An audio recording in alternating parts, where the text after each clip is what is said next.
Vous allez voir, on va prendre beaucoup de plaisir, on va apprendre plein de choses. Et c'est un sujet, comme l'a dit le président, qui est plus que jamais d'actualité. Un objectif commun, bien sûr, ensemble réfléchir à ce que peut être l'IA comme levier de développement économique, puisque vous êtes chef d'entreprise pour la plupart d'entre vous. Et donc l'idée, c'est évidemment, alors effectivement, il y a des craintes, des opportunités, et il y a des craintes qu'évoquait d'ailleurs Thierry tout à l'heure. Mais en fait, l'idée, c'est de comprendre mieux comment on travaille avec l'IA pour que ce ne soit pas subi. Et on va voir comment avec mes invités, mais surtout de voir comment on peut s'en servir comme d'un vrai levier.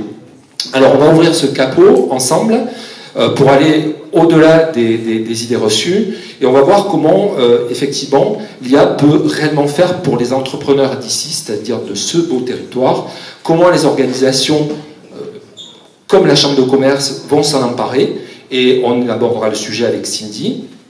Comment on travaille en fait aussi pour que cette révolution technologique soit vraiment une opportunité pour le territoire. Je crois que Thierry, tu évoquais tout à l'heure ta relation avec le conseil départemental. Moi qui suis un fin observateur de l'économie depuis toutes ces années, effectivement, aujourd'hui, on n'a pas d'autre choix dans ce monde un peu compliqué où il faut aller trouver des budgets que de chasser en meute. Je crois qu'à un moment donné, il ne s'agit pas que chacun... voilà, il y a des choses qui ont eu cours par le passé. Je suis très engagé, hein, et moi j'ai aussi un discours un peu politique, mais aujourd'hui on n'a plus le droit de faire ça, on a le droit que d'avancer de concert et de se dire il faut travailler tous ensemble. Alors, je vous présente mes intervenants, je suis ravi de les avoir avec nous. Donc Sylvie Guignard, directrice générale de la Chambre de commerce et d'industrie de la Lozère. En discutant avec Mathieu, les équipes, Cindy, on s'est dit quand même ça sera intéressant d'avoir le point de vue de la Chambre de commerce dans ce débat. On aurait pu prendre le président, mais vous avez vu que déjà il est largement intervenu. Donc, Cindy jouera ce rôle avec nous. Sébastien Lacaze, je suis ravi de t'avoir avec nous. On se connaît bien, donc on va se tutoyer, on va rester sur le tutoiement. Président de la French Tech Méditerranée. On rappelle peut-être avec l'aide de Cindy qui va te... Ah non, tu en as un micro, c'est bien. Ce qu'est la French Tech Méditerranée. Aujourd'hui, combien d'adhérents et quel est le périmètre de la French Tech Méditerranée? Oui, alors, bonsoir. Oui, ça marche. Bonsoir à tous, je suis extrêmement content. Allô, oui. Extrêmement content d'être ici. Est-ce que ça marche? Oui, ça marche, j'ai l'impression que vous m'entendez. Vous l'entendez bien? Sinon, je peux parler plus fort. Hein. Donc, extrêmement content d'être parmi vous ce soir à Mende. French Tech Méditerranée, c'est l'écosystème de l'innovation, hein, pas que du numérique. Évidemment, beaucoup de digital et numérique dans l'innovation. On va parler d'IA. 250 startups à scale-up. Donc, il n'y a pas que des startups. Hein, quand on parle d'innovation et de tech, on pense aux startups, mais il y a également ce qu'on appelle la scale-up pour aider à faire grandir. Voilà. Et on s'adresse, nous, à la French Tech Med, au territoire de l'Hérault et du Gard. Et du Gard, voilà, super. On a également avec nous Frédéric Planche. Frédéric, donc, directeur de la filière innovation pour la Banque Populaire du Sud. Et c'est vrai que Frédéric, on disait tout à l'heure, c'est la Bible. Même, enfin, le livre, disait Thierry, moi je dis c'est la Bible parce que tu connais énormément, Frédéric, d'entreprise et tu as participé à de nombreuses levées de fonds. Donc c'est vrai que si vous avez besoin, je le dis comme ça, hein, au cocktail, vous avez besoin de financement, voilà, Frédéric est la bonne personne. En plus, c'est un amoureux de la Lozère, natif de Mende, et c'est mon président, en fait, puisque c'est le président des ambassadeurs de la Lozère. On avait un petit stand, on a récupéré pas mal de photos, et on aura peut-être l'occasion, peut-être un peu plus tard, de présenter l'association. Alors, je ne voudrais pas oublier notre ami Igor. Je reviens vers vous, Igor. Est-ce que là... Ah ben voilà, là il me voit. Donc Igor Schumberger est avec nous en visio, entrepreneur, dirigeant, notamment parce qu'il a beaucoup de casquettes à son arc, BM Service et cofondateur de Vicem, et Igor, spécialiste de l'open source, c'est ça? Exactement, oui. Voilà, donc c'est court, c'est bien, oui. J'étais cofondateur de PrestaShop, qui est une solution open source de commerce électronique utilisée par plus de 300 000 boutiques dans le monde et qui continue à se développer. Voilà. Génial, merci pour cette présentation. Alors, on va démarrer en fait avec Sébastien, ce tour de table, ce premier tour de table. Et ce que nous avons souhaité avec Sébastien, c'est peut-être que Sébastien déjà prenne un peu de hauteur sur ce sujet de l'IA et peut-être nous donne, avant qu'on rentre vraiment au cœur de notre débat, peut-être de nous donner les enjeux qu'il y a, mais là on va parler d'enjeux géopolitiques, d'enjeux stratégiques, au niveau aussi bien national, international que territoriaux. Oui, merci encore, et ravi de faire écho de ces sujets d'IA qui sont prégnants dans nos sociétés. Il y a quelques semaines, 2 semaines exactement, j'étais à Vivatech, et en effet, l'enjeu de l'IA aujourd'hui, c'est on parle de souveraineté, on parle également d'arriver à avoir une IA leader en Europe. On parle notamment de l'IA française, qui a bien sûr quelques pépites. Et également d'une IA connectée aux enjeux énergétiques. Parce qu'aujourd'hui, comme vous le savez, on est en train de se décarboner petit à petit, de transiter, et à la fois de consommer de plus en plus des IA qui sont énergivores. Donc il y a aussi cet enjeu-là qui est latent, qui est un petit peu la coulisse finalement de ces nouveaux moteurs de recherche.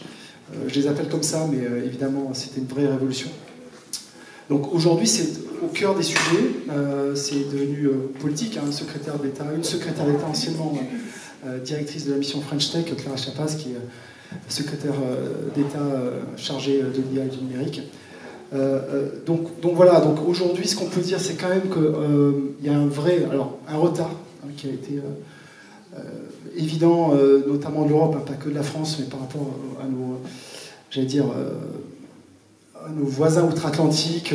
Tu allais dire nos amis américains, ouais, tu t'es repris, voilà, je l'ai vu. Le climat a un petit peu changé évidemment, vous l'avez tous suivi, l'actualité, et il y a évidemment, on parle de guerre de cybersécurité, et évidemment sur l'IA il y a également des enjeux. L'enjeu justement de maîtriser la donnée, de maîtriser aussi les flux d'informations, et évidemment il y avait un retard d'investissement. Donc il y a eu ce sommet de l'IA l'année dernière que vous avez bien sûr tous suivi, qui a été mené en grande pompe par notre président. Je tiens à saluer parce que l'investissement est de taille, plus de 100 milliards annoncés, investis, et donc ils vont accompagner de plusieurs centaines de milliards à l'échelle européenne, donc ils vont pouvoir à la fois concurrencer des niveaux d'investissement nord-américains. Voilà, donc évidemment un retard, mais à la fois, on l'a vu, donc un ChatGPT, juste pour vous donner quelques éléments, derrière l'IA, il y a également des nouveaux acteurs du numérique qui sont devenus les nouveaux géants du Nasdaq, ChatGPT, OpenAI, donc voilà, et Nvidia. Alors il y a à la fois l'enjeu de ces valorisations qui dépassent la norme, la cupidité derrière cette IA, parce qu'on parle d'IA responsable, mais derrière il y a évidemment beaucoup d'argent, et un ChatGPT, un OpenAI qui a été valorisé en novembre dernier, alors je ne sais pas quelle est la valorisation actuelle, mais à 180 milliards, donc c'est démentiel, c'est démentiel. On arrive au même niveau finalement de valorisation que les géants du numérique et les géants pétroliers. Donc voilà, c'est énormément d'enjeux aujourd'hui, et l'Europe, en tout cas, prend à travers notamment l'action de la France, et c'est pas pour rien que Vivatech aussi... oui, parlons-en justement de Vivatech. Tu y étais les 2 dernières éditions, donc cette édition et l'édition précédente. Qu'est-ce que tu as vu comme changement d'un point de vue ambiance générale? Est-ce que ça a changé par rapport à l'IA, toujours sur votre sujet? Alors l'IA, aujourd'hui, Vivatech, c'est l'IA à 80%. L'IA est quelque part les transitions, le monde de demain, comment on va vivre différemment. Mais si on regarde l'IA, ce qui m'a marqué par rapport à l'édition 2024, l'édition 2024, on était presque on découvrait non pas l'IA, mais l'IA générative. Donc elle était partout, c'était presque une nouvelle révolution, et quelque part, à travers cela, c'était l'écho de ChatGPT, de ce qu'on vivait nous avec cette révolution de ChatGPT, évidemment. C'était vraiment perçu comme une révolution. En 2024, voilà, tout était autour de ces chatbots à la ChatGPT. C'était l'IA générative, on la découvrait. D'ailleurs, moi-même, j'ai une entreprise dans le numérique, mais je ne suis pas spécialiste en IA, on utilise l'IA, je pourrais en faire écho si vous le souhaitez. Voilà, on découvrait cette IA générative qui a quelque part envahi, on l'a vu très bien avec votre témoignage, Thierry, c'était nos sociétés, nos entreprises, nos modes de fonctionnement. Mais cette année, ce qui m'a marqué, c'est que elle fait partie de nos sociétés, cette IA générative, c'est plus quelque part un buzzword, c'est comment on l'utilise, quels sont les usages et quelque part comment on va la spécifier, enfin comment on va créer des IA au-dessus de ces IA, presque des multi-agents, pour arriver à avoir des plateformes d'IA qui vont nous permettre de mieux les utiliser. Donc non pas uniquement le ChatGPT, mais l'ensemble des IA qui sont d'une façon générale plus spécialisées, plus également frugales. On va aussi, ce qui m'a marqué, c'était la notion d'IA et de comment on stocke la donnée et comment on va la rendre plus responsable en fonction des différents métiers. Donc ça, c'est vraiment, j'allais dire, la nouvelle tendance, c'est mieux utiliser l'IA de façon plus efficace, plus ciblée sur des métiers et pour appréhender bien sûr l'avenir. Donc c'était ça le gros changement. D'accord. On va parler territoire maintenant, et notamment territoire de la Lozère avec Cindy Guignard. Posons peut-être un peu les choses ici pour la Lozère. Quels sont les enjeux aujourd'hui pour la Lozère quand on aborde ce sujet de l'intelligence artificielle, Cindy? Alors, les enjeux, ils sont multiples. Bon, pour nous, tout d'abord, on peut parler au niveau de la CCI d'un accompagnement nécessaire des entreprises. Non pas parce que c'est la priorité pour les entreprises, mais parce qu'aujourd'hui c'est un sujet incontournable. Et nous, on se doit d'accompagner les entreprises pour qu'elles fassent les choses en sécurité, qu'elles utilisent les bons outils et qu'elles puissent améliorer leur productivité. Et puis surtout ne pas prendre de risques aussi en utilisant l'IA, parce qu'il y a beaucoup d'opportunités, mais il y a aussi de nombreux risques qui sont liés à son usage.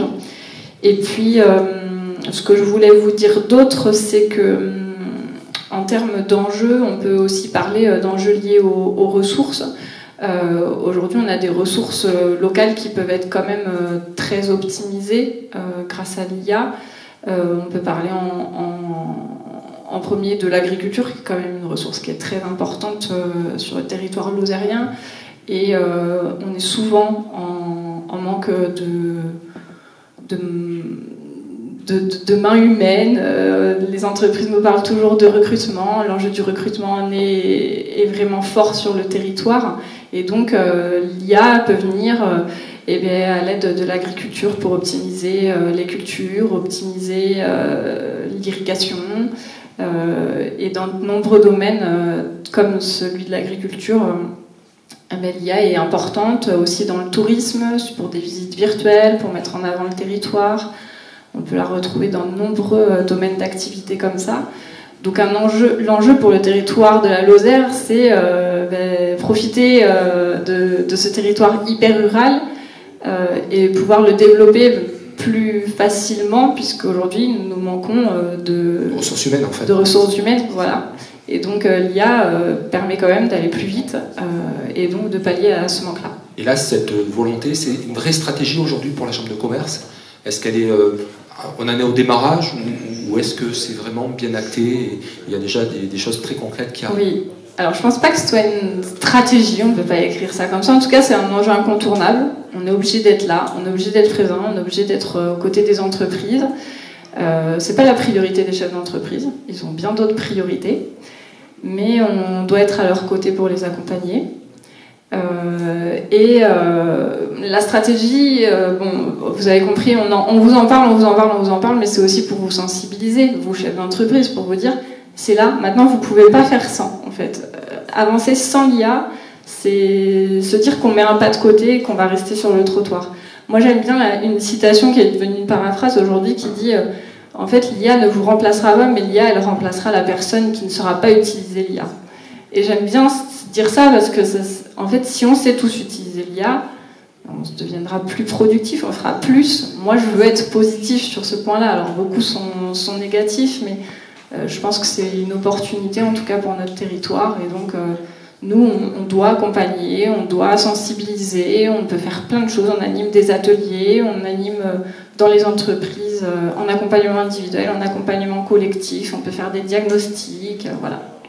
Alors pour aborder la question très pratico-pratique, pendant un temps, on avait l'habitude de dire que c'était très compliqué en Lozère parce qu'au niveau des réseaux, c'était un peu compliqué, vu le relief.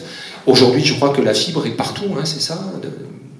Alors la fibre est sur 95%, c'est presque 100%. Ouais. Donc ça veut dire qu'aujourd'hui, problème de connexion, il y a plus qu'il y a eu, c'est ça? Oui. Alors, il y a encore des points qui sont pas reliés, qui seront très difficiles à relier dans le temps. J'ai vu que la salle réagit, donc... Oui, mais surtout mon conjoint, parce qu'en fait, nous, ça fait 2 ans et demi qu'on habite dans une maison à Lozère où on n'a pas Internet. Mais c'est peut-être aussi... C'est quand même un problème, je vous avoue. Mais on fait partie des 5%. Voilà, bon, c'est pour ça, ça le fait beaucoup rire. Mais bon, 80%, 95% bénéficient de la fibre. Et puis c'est vrai qu'aujourd'hui, avec les réseaux 4G, la 5G, franchement, partout où on est, on a oui, accès je aux vois que outils. Frédéric Trimous là. Donc, oui, juste une boutade par rapport à l'équipement en fibre de la Lozère qui, vu de loin, est exceptionnellement bien doté. Ça, je voudrais vous le signaler, je voudrais vous le faire remarquer. Personnellement, j'habite à Castelnau-le-Lez à Montpellier. Ah oui, j'habite à 10 minutes du centre-ville de Montpellier et j'ai pas Internet. Ouais. Donc, voilà, il y a quand même des territoires qui sont... Oui, il y a aussi à Paris, tu sais, dans certains immeubles, tu captes rien, donc voilà. Incroyable. Bien sûr.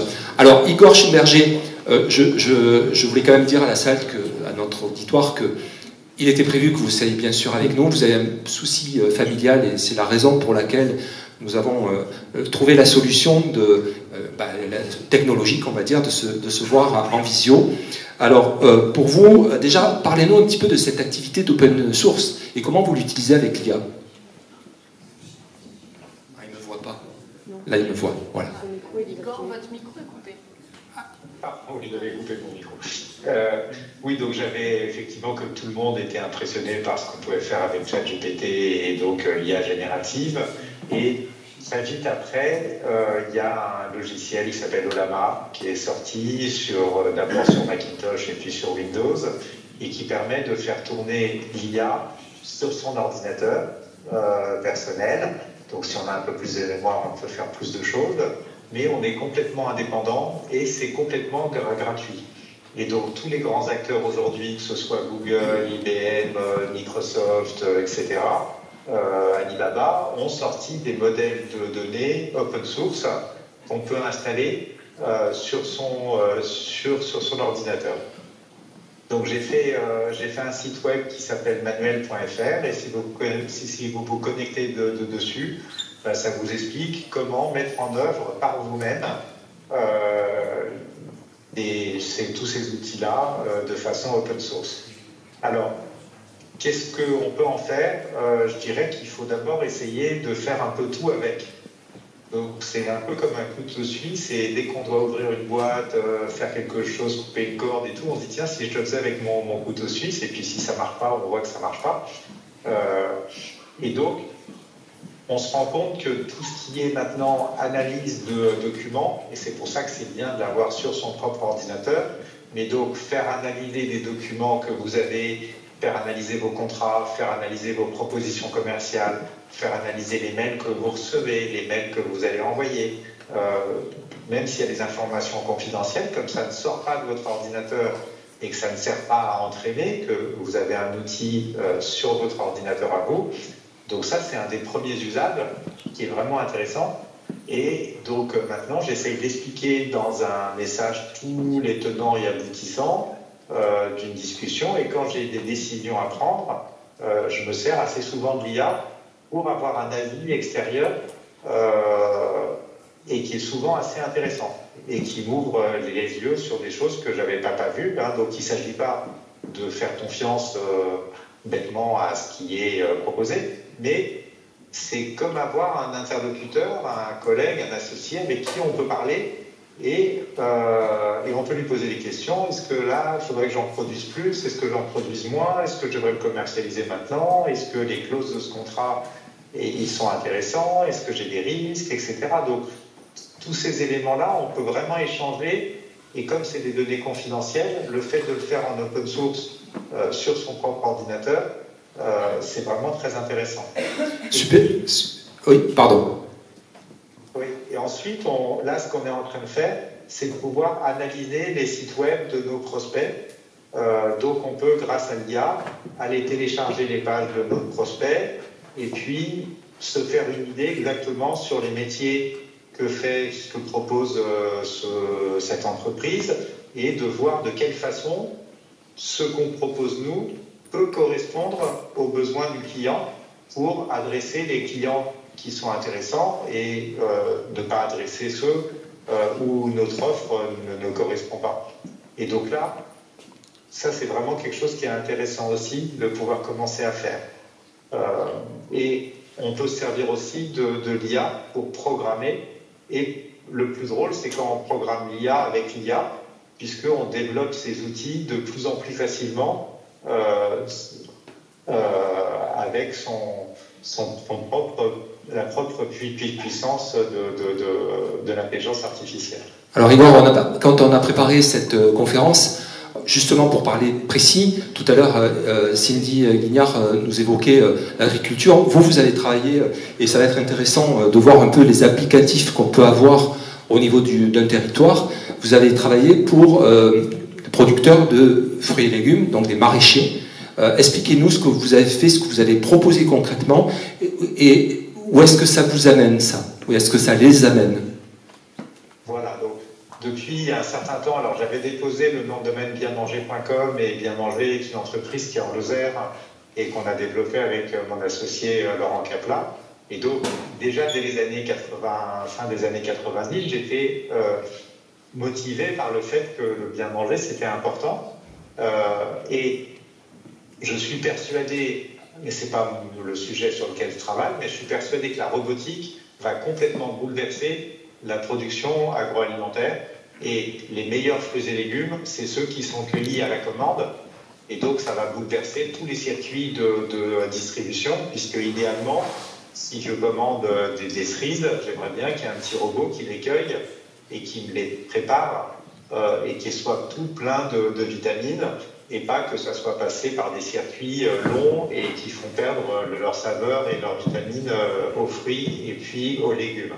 Donc je suis persuadé qu'il va y avoir une multiplication des producteurs au niveau agriculture, et que les gens vont vouloir trouver ces producteurs locaux. Et donc, avec Laurent Capla, on a monté Regioneo, qui est une plateforme pour que les producteurs puissent vendre localement les fruits et légumes qu'ils ont. Alors, avec l'IA, par exemple, on a utilisé l'analyse de l'image, et aujourd'hui, avec son téléphone, donc ça, c'est ce qu'on est en train de préparer, on peut prendre en photo les rayons de son étalage de fruits et légumes, et l'IA va reconnaître que c'est les pommes de terre et qu'elles sont à 1,50 € le kilo. Puis elle va reconnaître que ce sont des tomates à ce prix-là, et donc elle peut vous monter votre boutique en ligne simplement en se promenant avec son appareil photo.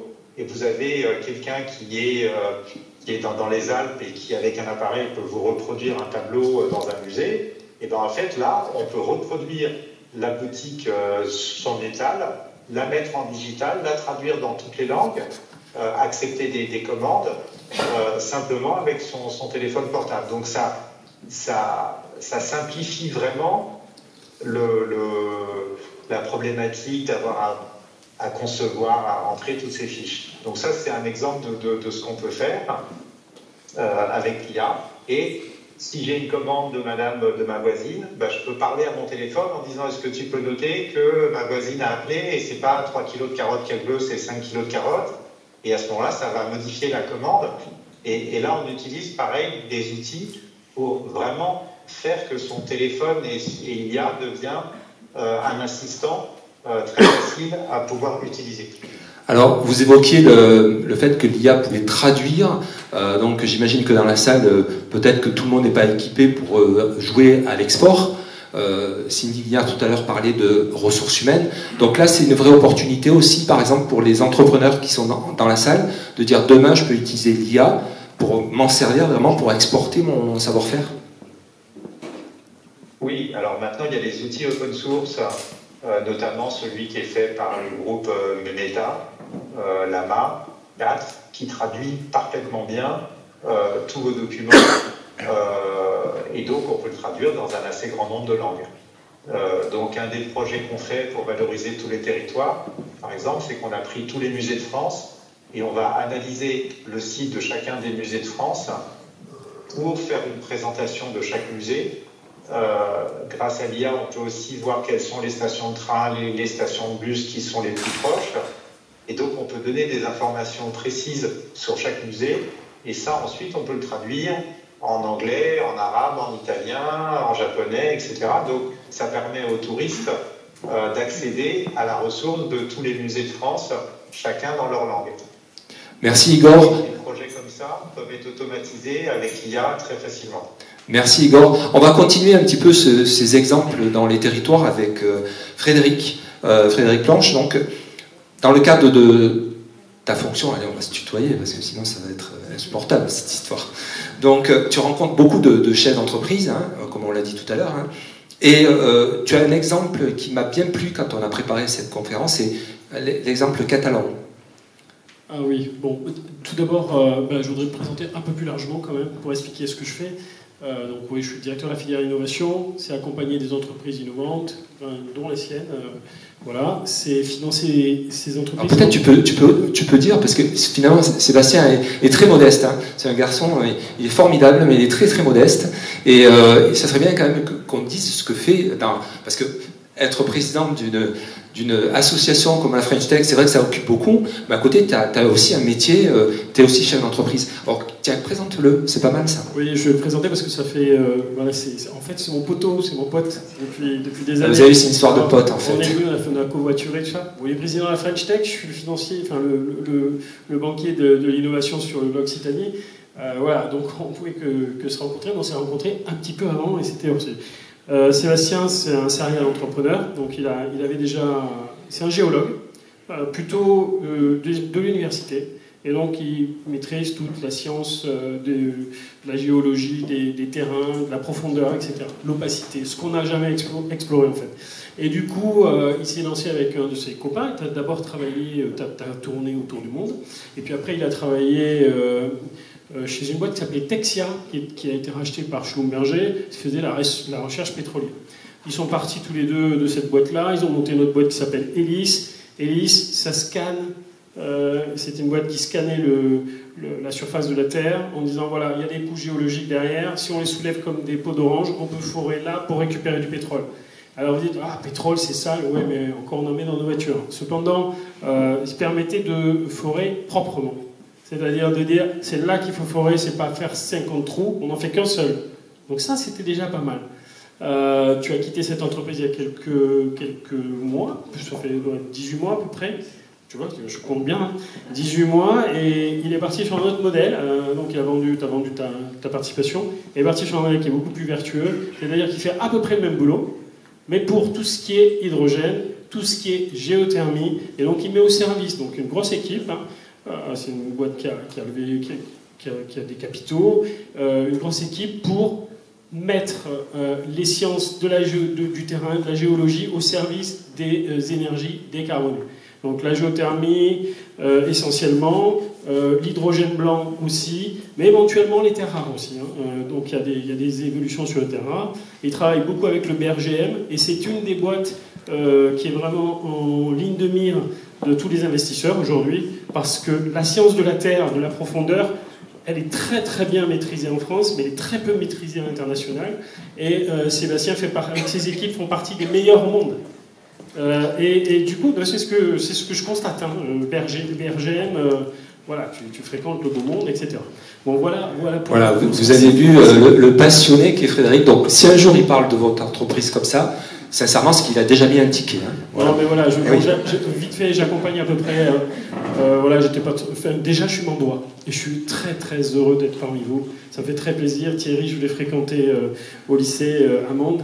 Bon, Frédéric, il faut répondre à la question aussi. Non, hein, je réponds à la question. Oui. Donc, j'accompagne 500 boîtes dans l'innovation. On a créé la filière au niveau national. On a distribué à peu près 1,5 milliard de financement pour les startups. Sur mon territoire, c'est 120-150 millions d'euros dans les entreprises innovantes.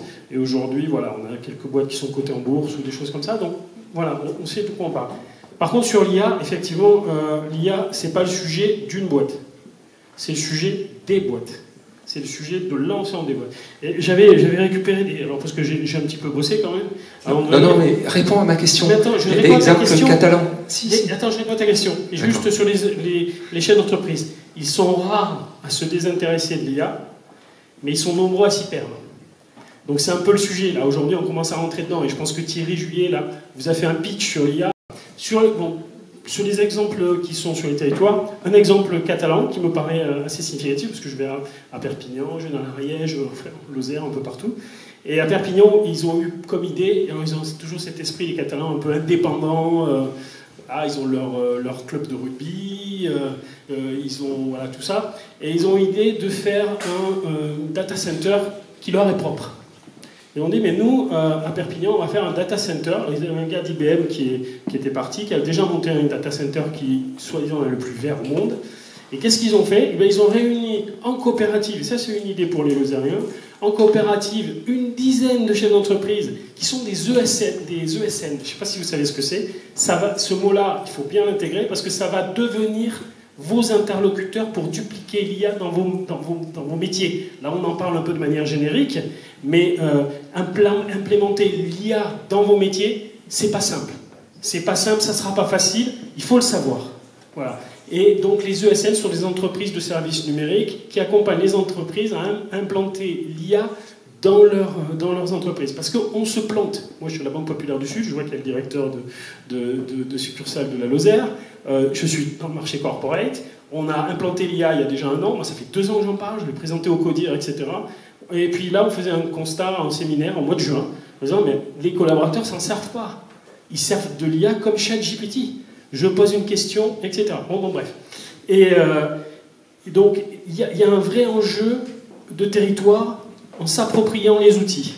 Donc, les ESN, ces boîtes qui font du service, qui peuvent héberger vos données, qui peuvent vous aider à créer vos modules d'IA qui sont bien customisés à votre entreprise, à vos besoins, à vos collaborateurs. C'est comme ça que ça va se passer. Ces chefs d'entreprise de ESN se sont dit, mais nous, on va créer nos propres data centers. On ne va pas les envoyer aux États-Unis, on ne va pas les envoyer en Allemagne, on ne va pas les envoyer en Hollande, on ne va pas faire tourner un data center à Marseille qui va consommer je ne sais pas combien d'énergie. Par contre, on va mettre un ticket, alors là, je vous dévoile tout, ils vont mettre à peu près un GPU, je ne sais pas si vous savez ce que c'est, GPU, c'est c'est une carte graphique, mais c'est surtout un processeur qui fait tourner les algorithmes de l'intelligence artificielle. Ça peut coûter entre 30 000 et 100 000 euros. Voilà. Alors ils ont décidé de mettre des tickets de 50 000 euros, les chefs d'entreprise, de créer leur data center, d'avoir une protection de leur data qui leur est propre et un coût d'accès qui est moins cher que s'ils le louaient à un grand data center. Donc ça, c'est une idée aussi d'indépendance territoriale sur des territoires qui sont plus loin, mais qui veulent maîtriser quand même le truc et qui veulent quand même en bénéficier et que pour sécuriser les données, les datas, les compétences et l'accessibilité à la donnée. Je vous l'ai dit, vous êtes très très bien servi sur la fibre, continuez comme ça, un data center lozérien, ça peut être une idée. Alors on abordera peut-être plus tard cette notion de mutualisation qui est très intéressante. Là maintenant, je vous propose un temps où on va effectivement parler des opportunités, des craintes que peut apporter l'IA. Et déjà la première question, une entreprise qui est ici dans la salle, un chef d'entreprise qui est là, ou une chef d'entreprise évidemment, qui a envie de se saisir de cette question de l'IA, quel conseil vous lui donneriez? Je vais poser la question à Sébastien. Oui, merci pour tu pitches mieux que moi, c'est super. D'ailleurs, voilà, moi je suis géophysicien, géologue, voilà, donc les sciences de la Terre, j'adore le Lozère et tout le socle granitique que vous connaissez bien de Lozère et bien sûr de toutes les Cévennes. Bref, tout ça pour dire, j'ai dû mettre en place une stratégie IA dans l'entreprise. Je développe des logiciels pour imager le sol pour le plus grand nombre. Et on ne peut pas aujourd'hui faire abstraction de l'IA. Alors, il y a évidemment tout le processus interne, on l'a vu, pour simplifier le document, la revue, etc. On a tous quelque part un agent IA, un compagnon. Je tiens juste à dire, l'IA, il faut l'aborder quand même comme un compagnon. C'est quelque chose qui va nous aider à accélérer tout un tas de tâches, on va dire, basiques, pour nous amener à notre cœur de métier. Donc c'est quand même c'est une vraie avancée. C'est une vraie avancée. Évidemment, la crainte qu'on a, et moi la crainte que j'ai auprès de mes clients, c'est de dire, est-ce que vous allez me remplacer, etc. Donc c'est un vrai changement, c'est le progrès. On faisait le parallèle, et il y a quelques temps, on a accueilli à la French Tech un conférencier qui nous a comparé l'IA aussi quelque part à l'avènement du train, du chemin de fer, là au début du XXe siècle, où évidemment tout a changé dans les transports. Mais c'était le progrès, il a fallu s'adapter. Donc c'est vraiment ça, comme ça qu'il faut le voir. Donc aujourd'hui dans l'entreprise, pour répondre à ta question, il faut avoir une stratégie. Hein. On peut pas faire... Peut-être, pardon, avant de parler stratégie, est-ce qu'il y a des conseils de base c'est-à-dire que stratégie c'est après, oui. mais déjà quel prérequis par exemple faut-il avoir? Alors juste par rapport à l'IA, il y a une chose, alors, il y a eu, et là je reviens un an, 2 ans en arrière, il fallait absolument mettre IA dans son entreprise pour être quelque part visible, oui.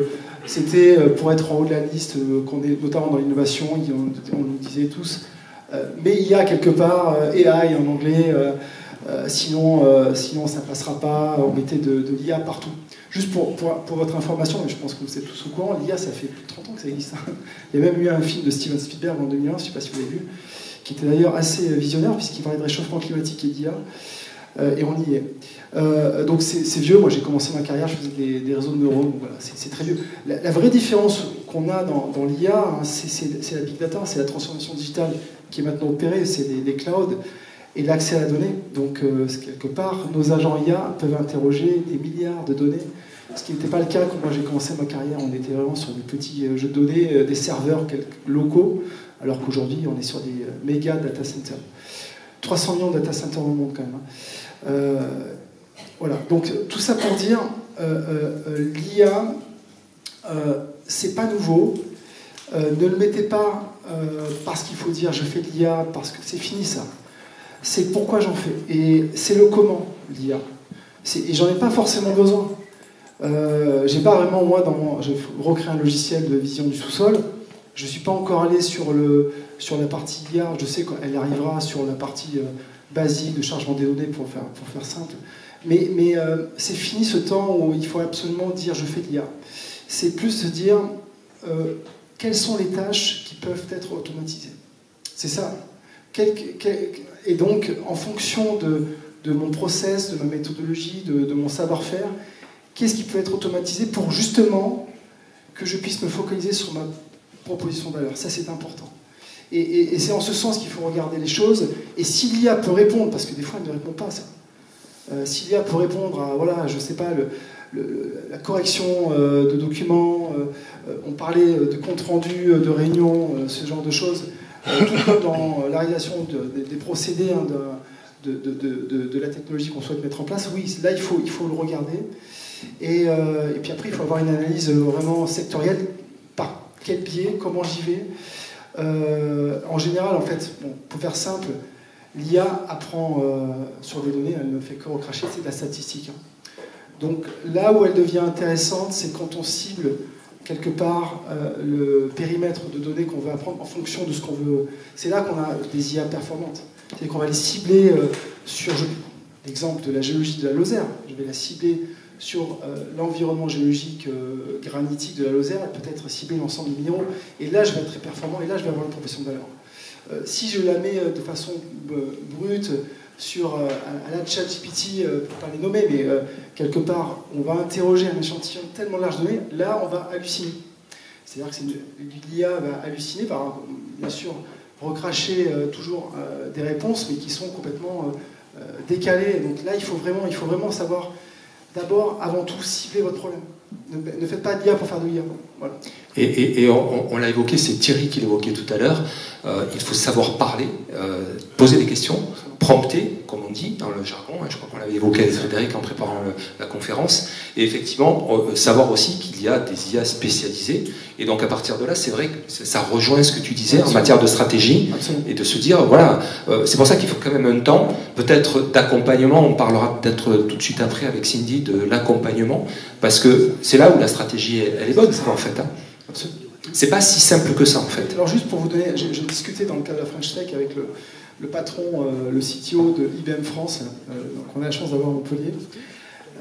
Et en fait, on est vraiment dans ce qu'on appelle les IA frugales. C'est-à-dire on va cibler, alors IBM notamment fournit des data centers privés, donc c'est là qu'on est accompagné par des entreprises de services numériques, notamment pour arriver à avoir des IA et notamment des données beaucoup plus ciblée et une IA beaucoup plus performante en termes de réactivité, de réponse, et également d'empreinte carbone. Donc on est vraiment dans ces sujets-là aujourd'hui, d'avoir cette IA qu'on appelle frugale. Sylvie, je voulais juste compléter les propos du chef d'entreprise qui se trouve à un moment donné devant dire « je dois implémenter l'IA dans ma boîte ». Et donc j'ai une citation d'une fille qui s'appelle Martine Videlaine de Bluebird qui dit les questions sont multiples ». Chef d'entreprise, je suis chef d'entreprise, le matin je me lève et je me dis les questions sont multiples. Dans quel cas d'usage je peux appliquer l'IA? Quelle technologie choisir? Comment sécuriser les datas? Comment passer du test à l'échelle? Et combien tout cela va me coûter en OPEX, donc en capitaux, en CAPEX, en opérationnel et en capitaux, et pour quel bénéfice à la fin? Il y a quand même des questions à se poser qui sont très terre-à-terre et très business économique quand même, avant d'implémenter l'IA. C'est pas la mode, comme tu l'as dit. Voilà, je voulais juste citer cette citation. Très bien. Alors, Cindy, justement, revenons à l'accompagnement que vous pouvez faire ici avec la Chambre de commerce et d'industrie sur tout ce qui est numérique, en fait, puisque ça va au-delà, effectivement, de l'intelligence artificielle. Comment aider une entreprise qui a des projets, et notamment en IA? Donc pour le rôle de la Chambre, je l'ai dit tout à l'heure, pour l'accompagnement individuel, en tout cas, on a des diagnostics que l'on peut mener. Après, pour aller plus loin en interne, nous, on n'est pas des experts de l'IA, clairement, donc on est une boussole. Moi, j'aime bien dire que la CCI, c'est une boussole, donc on oriente vers les experts du territoire, si les compétences sont présentes sur le territoire, et si elles ne le sont pas pour des domaines spécifiques, vers des experts en dehors du territoire. Voilà, ça c'est pour l'accompagnement individuel, mais en tout cas on vient dans l'entreprise déjà faire des diagnostics, des premiers conseils, aider à la rédaction de prompts, enfin des choses, et puis aider dans le quotidien, la communication, les réseaux sociaux, automatiser des réponses de mails, enfin voilà, compte rendu de réunion, des choses très administratives. En fait, ça on s'est vraiment accompagné pour aller plus loin, et donc dans des solutions qui sont in-house, je dirais, là on est en dehors de nos compétences. Après, forcément, on propose des moments collectifs comme celui que vous vivez maintenant.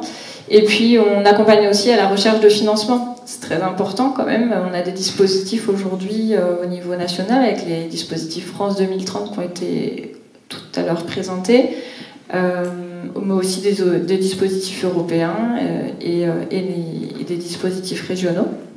Donc voilà, si une entreprise a un projet, c'est important qu'elle le sache.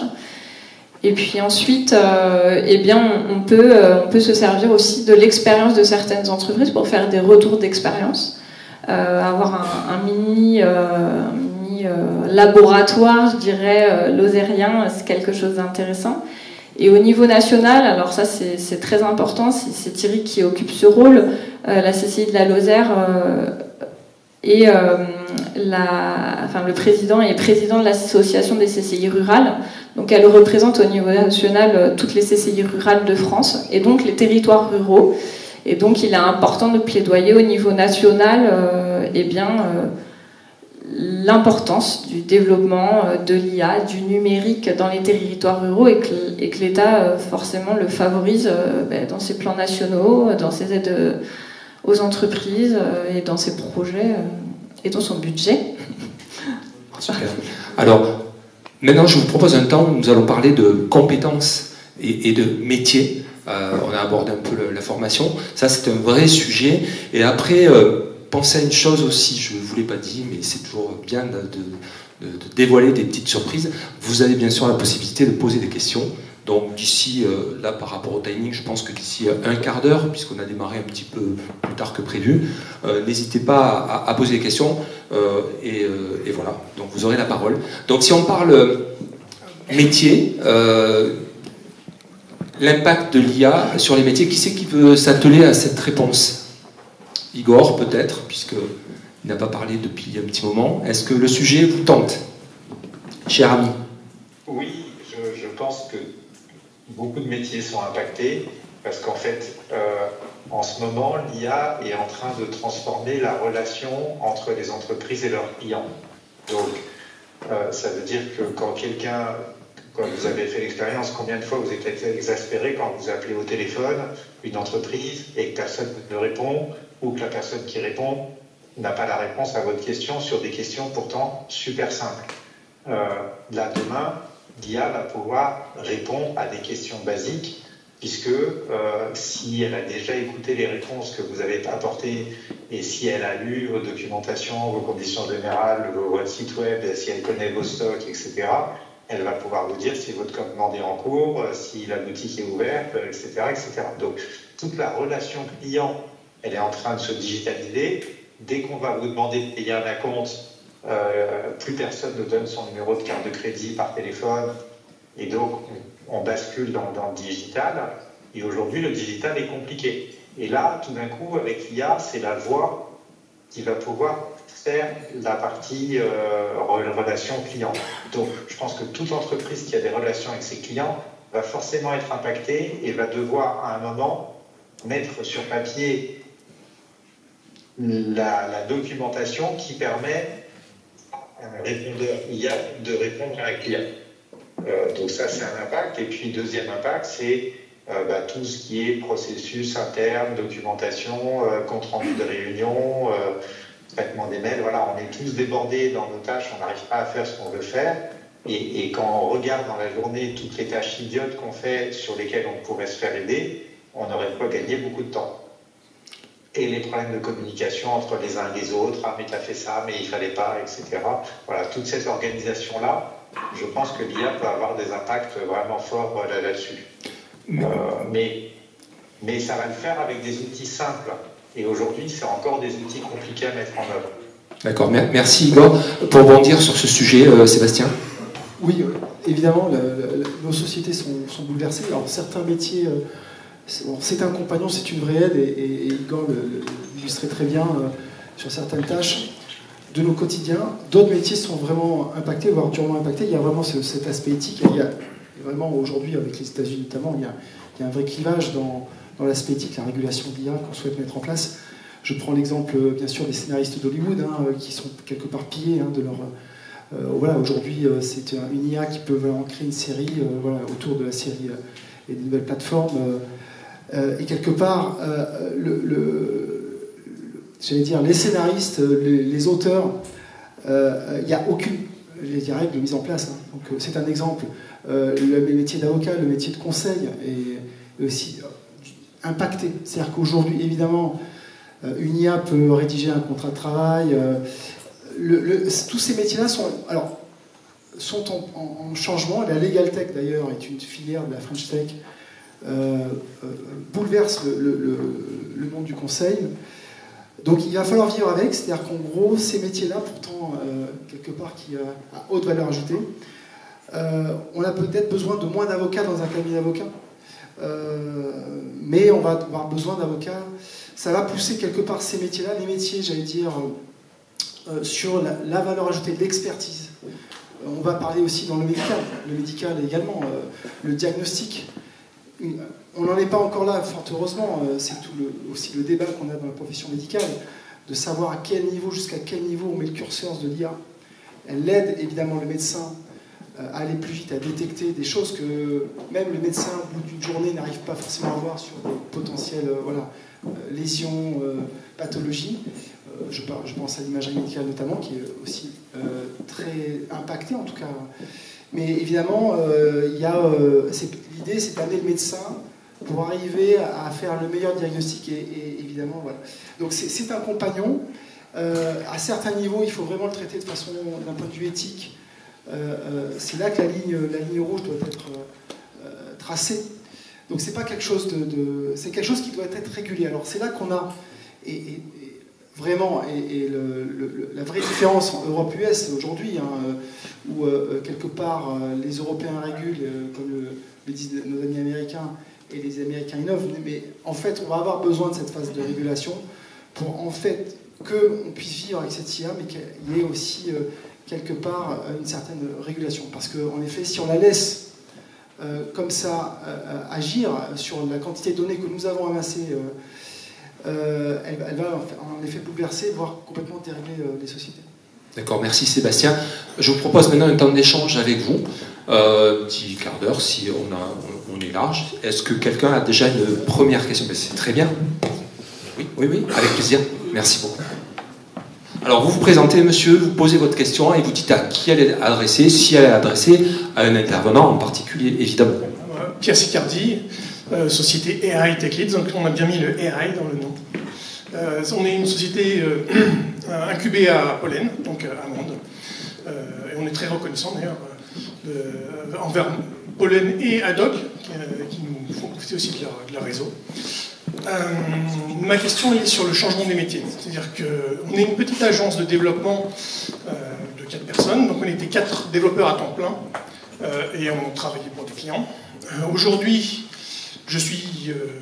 la gestion des clients, je la fais tout seul sur une demi-journée, et les autres développeurs travaillent sur un produit justement d'intelligence artificielle. On utilise le codage agentique depuis 2 ans, donc on est devenus vraiment des experts là-dessus. Et donc on voit bien la transformation des métiers, et à Vivatech, j'y étais aussi il y a 15 jours, j'ai bien pu voir avec les autres entreprises la façon dont le métier de développeur se transforme, et c'est un peu un laboratoire par rapport aux autres métiers, parce qu'il est touché de plein fouet, parce que c'est celui qui est le plus exposé, parce que c'est là où l'IA est la plus performante. Et donc, ma question s'adresse plutôt, effectivement, comment vous voyez cet impact se propager? Quelles peuvent en être les conséquences? Et voilà, qu'est-ce qui se passera pour les autres métiers? Mais je pense que le métier de développeur est vraiment le laboratoire de cette évolution des métiers. Bon, je vais répondre vite fait de mon côté. Hein. Moi, les développeurs, c'est plutôt chez lui. Mais c'est vrai qu'en discutant avec des dirigeants d'entreprise, certains m'ont fait la remarque en me disant bon, un développeur, un codeur, c'était très très cher il y a quelques années. Et je réalisais que c'était un avantage pour ce territoire, ici en Lozère. Faire venir des gens, etc., peut-être compliqué, etc. Et je parlais à Montpellier avec des chefs d'entreprise qui me disaient mais tu n'imagines pas, aujourd'hui, l'IA va permettre peut-être de pallier les manques de codeurs ou de développeurs qu'on a actuellement dans toutes les entreprises. Parce qu'aujourd'hui, l'IA avance tellement vite qu'on va pouvoir coder directement par l'IA, quoi.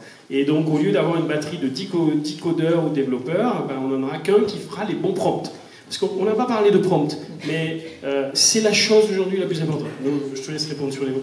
J'aimerais aborder les prompts, parce que c'est l'écueil qu'ont les entreprises quand elles commencent à se lancer dans le truc.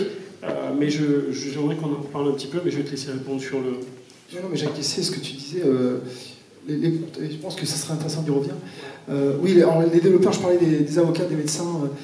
Évidemment, le développeur, l'exemple que j'ai moi, c'est que nous, alors évidemment, quelque part, ça soulage, hein, parce que c'est très difficile, voilà, tension sur le marché des développeurs. Donc là aujourd'hui, c'est vrai qu'une IA, alors ce que va faire très bien l'IA, et c'est en ça que c'est un outil, c'est-à-dire qu'aujourd'hui, il n'y a pas ce qu'on appelle le front-end, l'interface graphique, notamment d'applications SaaS. C'est vrai que pour un développeur, c'est assez basique. Donc notamment, c'est vrai qu'une IA peut faire... Alors, nous, c'est vrai que c'est un vrai avantage parce que ça permet de prototyper rapidement. Donc d'aller... Quand je reviens à la tech, souvent, et vous imaginez, c'est d'arriver à délivrer un proto, faire la preuve de concept. C'est là-dessus que souvent, on passe beaucoup de temps. Et là, ça permet au moins d'arriver facilement à cette preuve de concept qui nous permet d'évaluer notre solution. Donc c'est un plus. Mais évidemment, le développeur, aujourd'hui un développeur, pour faire simple, en informatique, en logiciel, il doit connaître l'IA. Il n'a plus besoin, évidemment il doit y avoir des notions de langage Java, C++, JavaScript et autres, mais il doit en même temps maîtriser les IA. Nous par exemple, on a utilisé Mistral pour prototyper le front-end en C++ de notre application. Mais on doit lui demander aux développeurs, et si vous êtes dans la salle des ingénieurs en développement informatique, en développement logiciel, oui, il faut que vous maîtrisiez aujourd'hui des IA qui vont vous permettre, voilà, on ne va plus vous demander de faire des interfaces toutes simples. Voilà. Donc on vous demande toujours, et quelque part c'est là l'enjeu de demain, c'est que l'homme, la femme, je veux dire, j'aime pas ce terme-là, puisque c'est vraiment... l'humain doit être au-dessus de l'IA. On l'utilise l'IA, mais on doit toujours avoir une vision haute, donc ça nous demande, nous, d'avoir des connaissances de l'IA et de ses limites pour pouvoir la corriger, et on va, nous, interagir sur ce petit delta, mais qui fera la différence. Voilà. Tout à fait. Oui, je partage tout à fait cette analyse, mais il y a juste un corollaire, c'est que les juniors, en fait, ces outils-là sont vraiment faits pour les seniors, ils en profitent vraiment. Et moi, j'ai rencontré beaucoup d'entreprises qui m'ont dit on ne recrute plus de juniors parce que d'abord, l'agent code beaucoup plus vite que le junior, et le junior est incapable d'utiliser ce genre d'outils qui demande un recul. Et donc voilà, le gros problème aujourd'hui, il risque d'être là. Le paradoxe, c'est que ces outils ont besoin de codeurs pour être utilisés, mais si on ne forme pas des nouveaux codeurs, formation. Et les data progressent pas très vite. Voilà, c'est une question que je vous pose à vous qui êtes obligataire. Parce que là, mettons, je vous donne un autre exemple. Mon fils a fini son Master 2, sa copine faisait une thèse. Ils avaient besoin de coder. C'est pas des codeurs, c'est des microbiologistes. Ouais. Bah, ils faisaient des bouts de code tout seuls dans leur truc. Et je leur dis, mais comment vous pouvez faire ça? Ils me disent, bah, c'est par ChatGPT, on a réussi à rentrer des codes. Est-ce que votre data va pas permettre, par l'utilisation des seniors, à améliorer la base de données, les data, pour que les juniors puissent améliorer? Est-ce que le système va pas s'améliorer au fur et à mesure? Oui, tout à fait. Je partage tout à fait ça, et c'est aujourd'hui le but, c'est la mission de notre entreprise aujourd'hui de développer un produit qui va justement amener les juniors en situation de compétence pour pouvoir garder une employabilité en fait. C'est le sujet, hein, c'est le gros sujet. Merci beaucoup. On va. Là, si je me mets trop près, il y a un haut-parleur par là. Le micro, il est là. Ah, pardon, Igor, oui. Je vous en prie. Là, c'est le mois de juin, donc j'ai plein de stagiaires de seconde. Il faut qu'ils trouvent des entreprises pour faire des stages.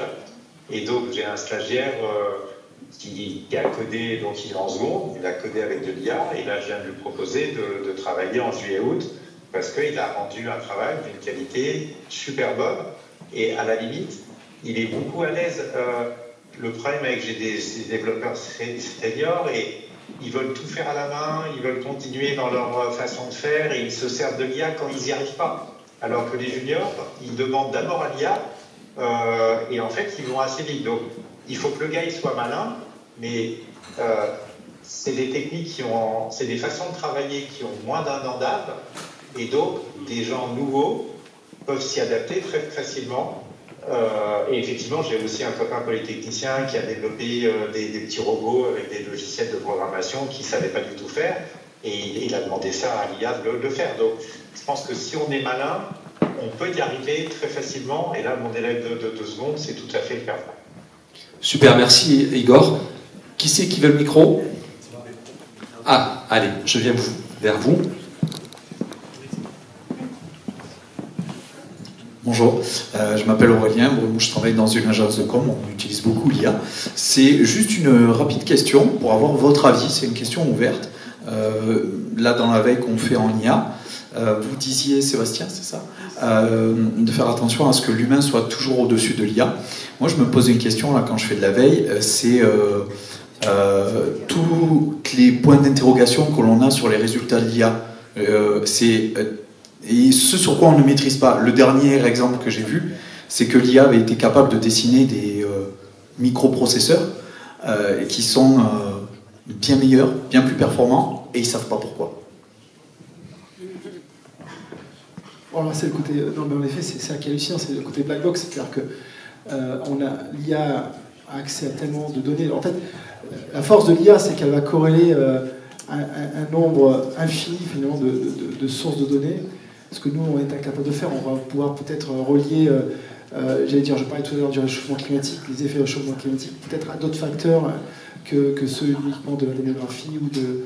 Voilà, on va pouvoir aussi peut-être le corréler si on a accès à l'information à carrément des changements de météorologiques à l'échelle du siècle.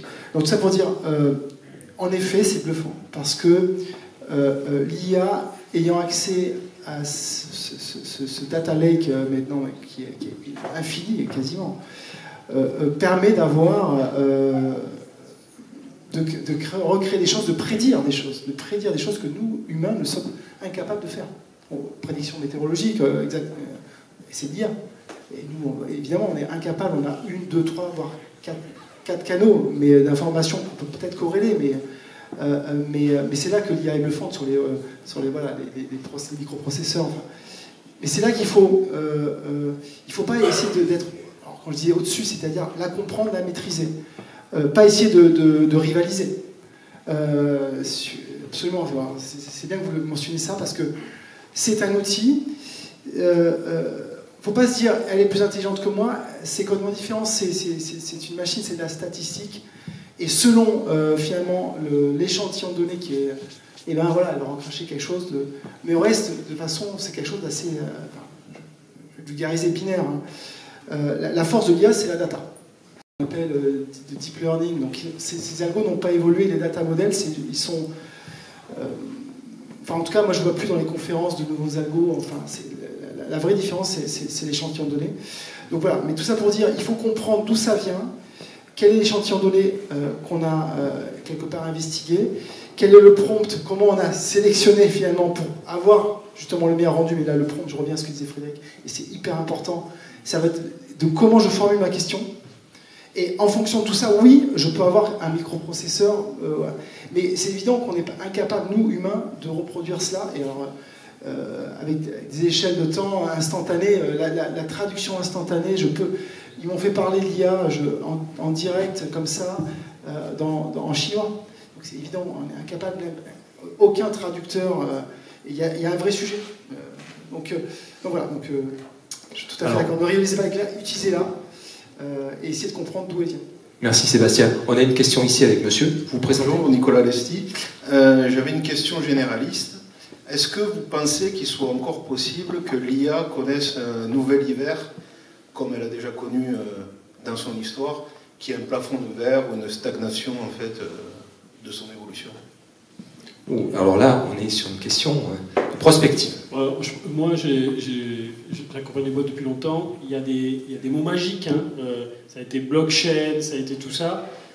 Et on les voyait s'éteindre doucement, blockchain, voilà. C'est aujourd'hui crypto-monnaie et tout ça, c'est un peu éteint. J'ai l'impression qu'il n'y aura pas d'hiver pour l'IA.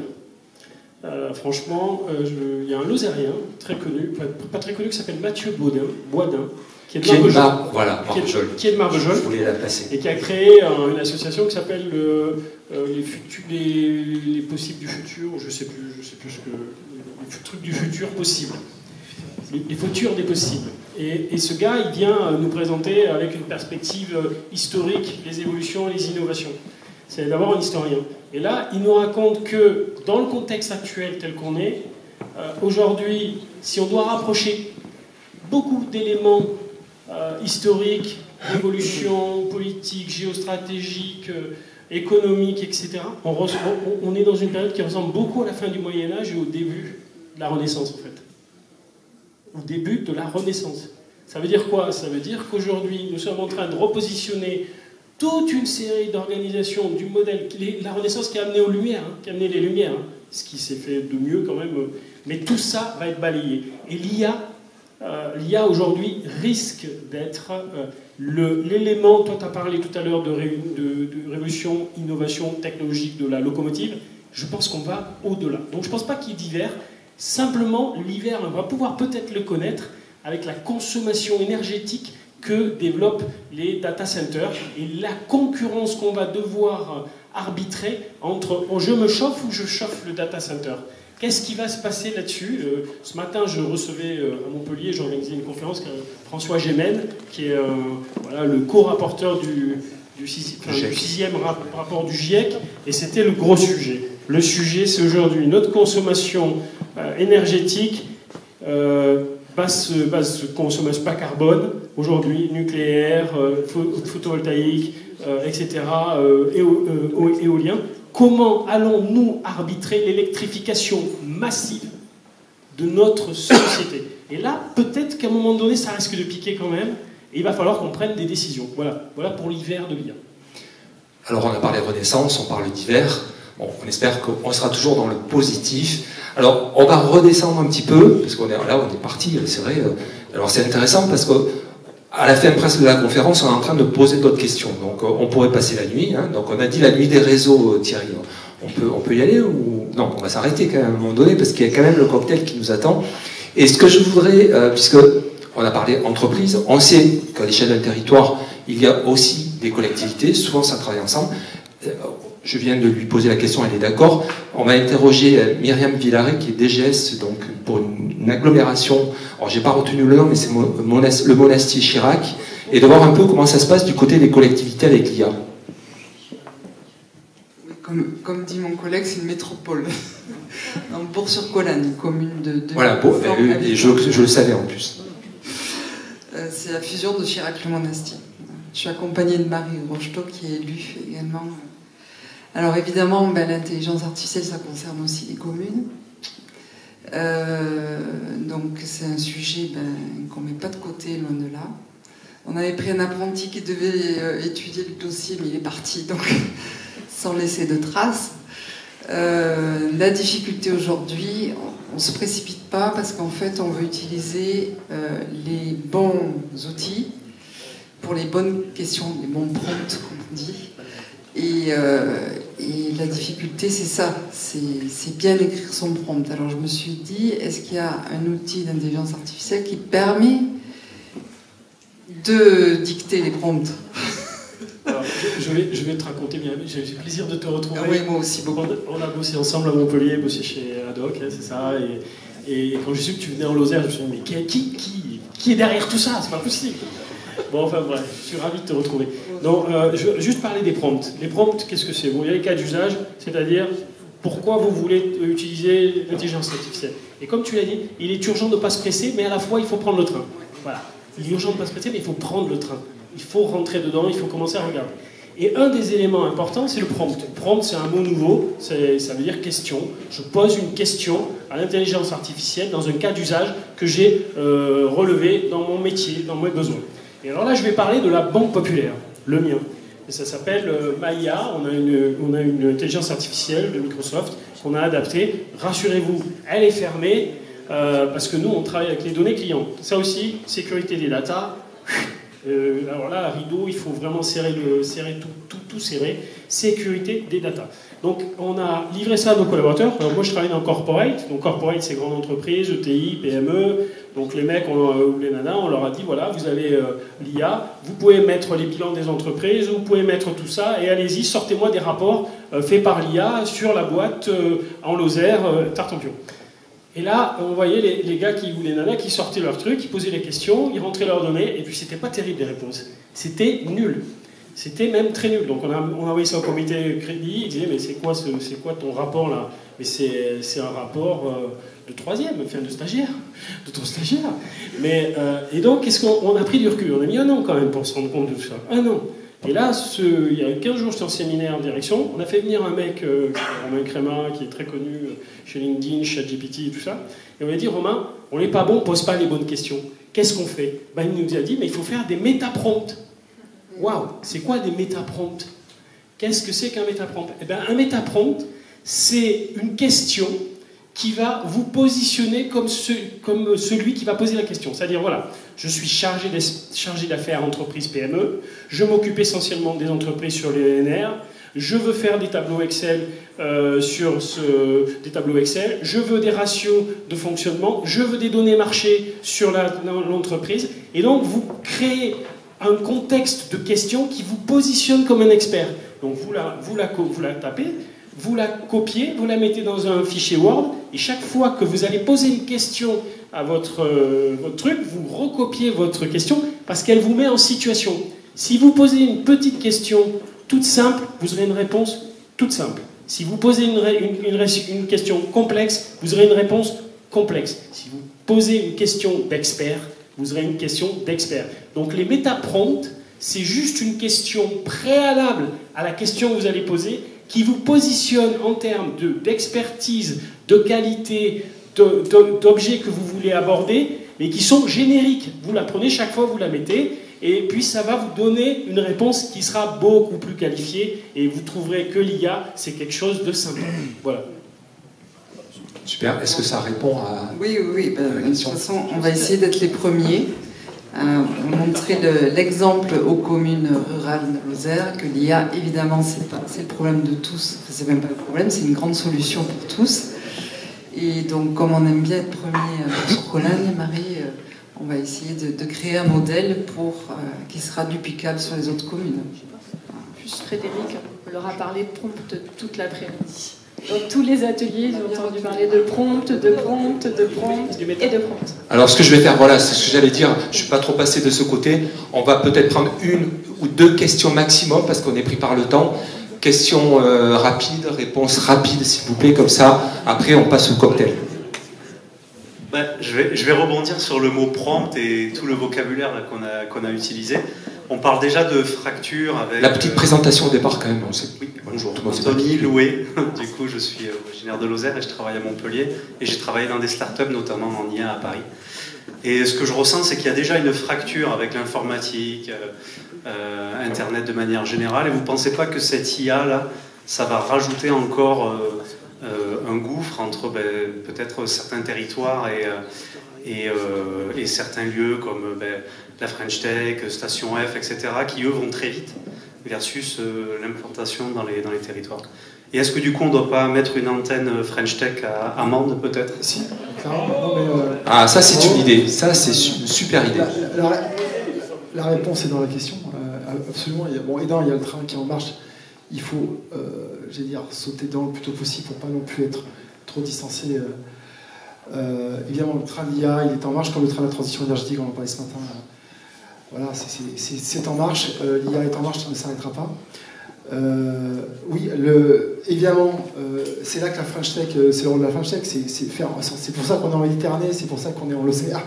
Il faut qu'elle soit partout. C'est pas des Golden Boys ou Women qui sont à la station F dans le 13e arrondissement de Paris. Non, la French Tech, elle est partout, elle est en Lozère. Et ça, c'est aujourd'hui l'opportunité de l'IA, du numérique. C'est-à-dire qu'on peut travailler aussi bien en Lozère, à Mende, qu'à Montpellier ou à Nîmes ou à Paris. Voilà, donc ça c'est quelque chose, c'est une opportunité, c'est important de se le dire. Aujourd'hui, c'est aussi une opportunité à travers aussi maintenant encore déjà Internet. Voilà, il faut le dire, la 4G, la 5G. Mais aujourd'hui, avec l'IA, on a accès à autant d'informations qu'ici à Mende, qu'à Montpellier ou à Paris. Maintenant, il faut qu'on soit plus nombreux. Moi, je suis originaire de Montpellier. J'ai un petit terrain à Campry. Moi, je suis un homme du territoire. Et je diffuse cette information. Et quand je vais voir la ministre Clara Chapaz, qui est très sympa du reste, elle était présidente de la mission, elle veut aller dans les territoires. On en a besoin. On a besoin de nous tous. Voilà, absolument. Alors, Sébastien, on va faire une deal. Tu implantes la French Tech ici à Mende, en Lozère, et nous, on accepte de te prendre comme ami du club des ambassadeurs de la Lozère. C'est un bon deal, je trouve. Franchement. Il est déjà venu plusieurs voilà. fois. Alors, une dernière question. Qui c'est qui la pose ici? Allez, soyez sympa. Je vous donne un micro. Ah, devant. Allez, monsieur. Bonjour, Laurent Capla, bienmanger.com. Je vais réagir sur le fait, est-ce que ça peut agrandir le fossé digital ou la fracture digitale? Je dirais oui ou non. Il y a 20 ans, on se posait la question de dire, est-ce que le digital, Internet allait créer une fracture pour les territoires ruraux? Il y a eu des conférences ici même au Mende où on disait que on parlait des années 2000 et qu'en 2010 ou en 2020 on téléphonerait sur Internet, on regarderait la télé sur Internet. J'avais des élus du département qui me disaient « mais Laurent, c'est de la science-fiction, de mon vivant on ne le verra pas, ça sera mes arrière-petits-enfants ». 10 ans plus tard, ça se fait, c'est aujourd'hui, et vous l'avez dit tout à l'heure en introduction, la Lozère a su réagir et 95% du territoire est relié à la fibre. Donc moi je pense que c'est comme l'a dit Cindy en introduction, c'est pas une menace, c'est une opportunité.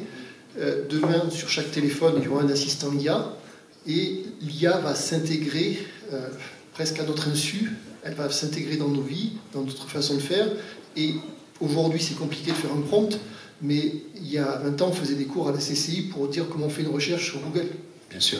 Donc j'ai pas tellement peur, je dis juste il faut être volontariste, il faut pas retarder, le train a déjà démarré, donc il faut monter dedans, et c'est en forgeant qu'on devient forgeron. Merci pour ce beau témoignage. Désolé, je ne vous avais pas reconnu de dos. Donc, voilà. Jean-Claude, moi je suis... Alors, vraiment très court. Oui, je suis... C'est le Lozérien qui parle. Et c'est de dire que ce territoire, je pense, sur l'aspect numérique, vous avez une énorme opportunité de vraiment prendre une place importante, parce que c'est des petites tailles. Ce que fait Myriam en disant je veux être la première à prompter tout ça, elle le fait à son échelle, elle est en mode POC, c'est-à-dire preuve de concept. Et tous les chefs d'entreprise que vous êtes ici, vous avez accès à des bonnes données. Par contre, il va falloir faire venir les ESN ici. Mais dans les écoles, Thierry, aller sensibiliser les gamins, etc. Voilà. Mais ce territoire, à l'échelle humaine, peut devenir un territoire d'innovation, de POC, de preuve de concept. Parce que vous connaissez tous, vous travaillez tous ensemble, c'est facile de se rencontrer, même s'il y a des kilomètres, je sais que les Lozères font des kilomètres, vous pouvez bosser, vous pouvez partager. C'est beaucoup plus lourd dans les grandes villes. Demandez à M. Swarzy, là, sur Toulouse, c'est plus d'1 million d'habitants. Pour que les gens se croisent, c'est compliqué, etc. Donc, sur ce territoire, je suis très optimiste quant au virage que ce territoire peut prendre sur l'adoption du numérique. L'adoption, c'est déjà fait, parce que vous êtes déjà là. L'IA, ça sera qu'un passage. Par contre, ne ratez pas le train, il faut y aller. Même sur des petits schémas, même sur des petits projets, même sur des petits dossiers, tout ce que vous ferez, vous serez en capacité de le réaliser et d'être les premiers à le mettre en situation de fonctionnement. Voilà, de POC, de preuve de concept. Merci Frédéric. Merci à l'ensemble des intervenants de cette table ronde. Igor qui était avec nous en visio, Cindy, Sébastien, Frédéric donc. Je voudrais aussi ne pas oublier les équipes de la Chambre de commerce qui nous ont aidés à monter cet événement. Mathieu Rissoran et toute son équipe, bien sûr. Bien sûr. Et peut-être un appel à Thierry et Julien de dire, est-ce que, on voit déjà qu'on a une opportunité avec la French Tech qui va arriver, là je vais pas te lâcher avec ça, ici à Mende. Est-ce qu'on peut pas imaginer de lancer une action collective après ces échanges, cette volonté, Thierry, je ne sais pas, un laboratoire sur l'IA ici en Lozère? Ça sera finalement ton mot de conclusion aussi. Très court. C'est une volonté, c'est une ambition, c'est un rêve. Parce que, on va dire, si l'industrie, on va dire, est passée un petit peu sans nous, aujourd'hui, je pense que ce qu'a dit Frédéric est assez profond. Hein, il faut vraiment être là-dedans. Moi, je reviens sur le fait que on lie l'IA et les réseaux aujourd'hui, mais les deux sont intimement liés et notre force, ça va être ça. Donc moi je suis persuadé, et puis on a aussi un outil on n'en a pas beaucoup parlé, c'est un outil de formation avec Purple, sur qui je mise beaucoup, et je pense qu'on est dans le bon format pour la technologie de demain. Mais moi j'aurais aimé poser 2 questions, parce que j'ai appris que le PSG se sert de l'IA, l'entraîneur s'en sert.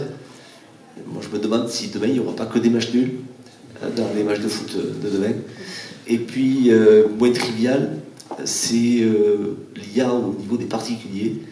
Pour être au Conseil économique et social, on se soucie aujourd'hui des rapports sociaux, de l'impact qu'a eu le numérique sur la jeunesse.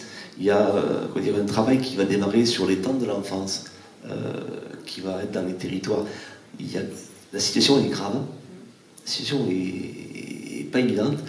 Et moi j'aimerais qu'on inclue, peut-être, c'est pas le moment en concluant, d'inclure un petit peu les sociologues, parce qu'il y aura des impacts forcément avec tous les excès qu'il y a. Les rapports sociaux sont intimement liés à l'évolution de la technique, de la technologie, et on n'a pas tout dans la seule technique. C'est le point d'ouverture que je voulais apporter en conclusion. Et peut-être juste vous dire merci, et puis je le répète, tous ceux qui souhaiteront organiser quelque chose qui fait réseau, faites-le.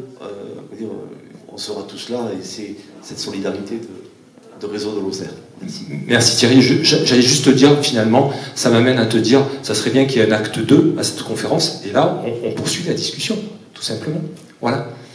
Mais je ne voulais pas conclure à ta place. Conclue, s'il te plaît, laissez pas moi conclure, définitivement. Tu peux envoyer au cocktail, par exemple. Allez, on y va. Voilà.